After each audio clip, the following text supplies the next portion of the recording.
Chapter 1. The Spark of Reformation. Martin Luther's Challenge. In the early 16th century, the Catholic Church dominated religious life in Europe. However, corruption, indulgences, and the Church's immense political power began to spark discontent. One man, Martin Luther, a German monk and theologian, dared to challenge the status quo. In 1517, he famously nailed his 95 Theses to the door of Wittenberg Castle Church, condemning the sale of indulgences and calling for a return to biblical teachings. Luther's bold stance, fueled by the newly invented printing press, spread like wildfire. His teachings emphasized justification by faith alone and the authority of Scripture over church tradition. The Pope declared him a heretic, but by then the Reformation had already begun, setting the stage for one of history's most significant religious upheavals. Would Luther's defiance inspire true change, or would he be silenced by the powerful Catholic Church? Chapter 2. The Reformation expands. Calvin, Zwingli, and the rise of Protestantism. Luther may have ignited the Reformation, but others carried the torch across Europe. In Switzerland, Ulrich Zwingli led a similar movement, rejecting Catholic rituals and emphasizing a more direct connection between believers and God.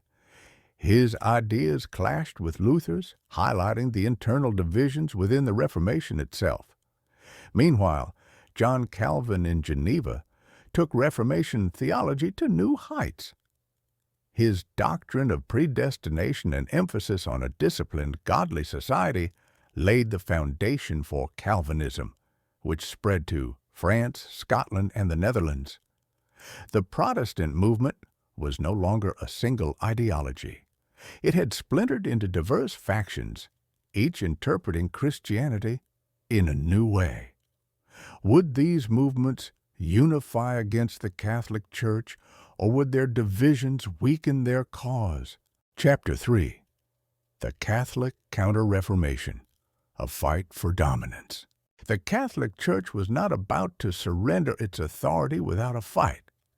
In response to the Reformation, the Council of Trent, 1545 to 1563, sought to reform corruption while reaffirming traditional Catholic doctrines.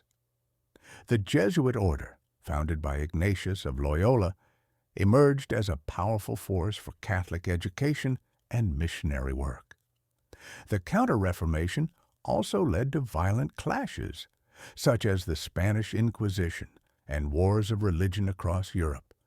Protestant and Catholic states found themselves in bitter conflict, with rulers using religion as a tool for political gain. Could Catholicism reclaim its dominance, or was Europe destined for permanent religious division? Chapter 4. The Wars of Religion. Bloodshed in the name of faith. As Protestantism spread, so did conflict.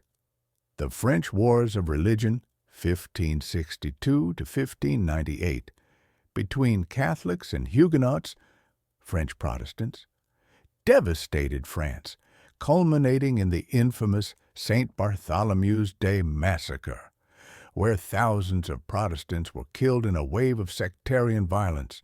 Meanwhile, in the Holy Roman Empire, the 30 Years' War, 1618 to 1648, turned Europe into a battlefield. What began as a religious war escalated into a struggle for political supremacy. The war ended with the Peace of Westphalia, which granted religious freedom to Protestant states and permanently altered the European balance of power. Had religion become just another tool for political ambition, or was true faith still at the heart of these conflicts? Chapter 5. The English Reformation, the birth of Anglicanism.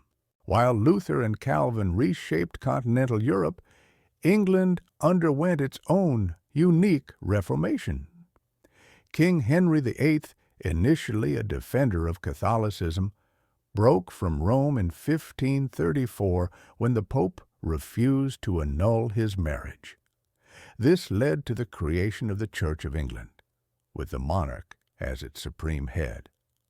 Under Henry's successors, England swung between Protestantism and Catholicism, with figures like Queen Mary the Firmo fiercely persecuting Protestants, while Queen Elizabeth II established a moderate Protestant settlement.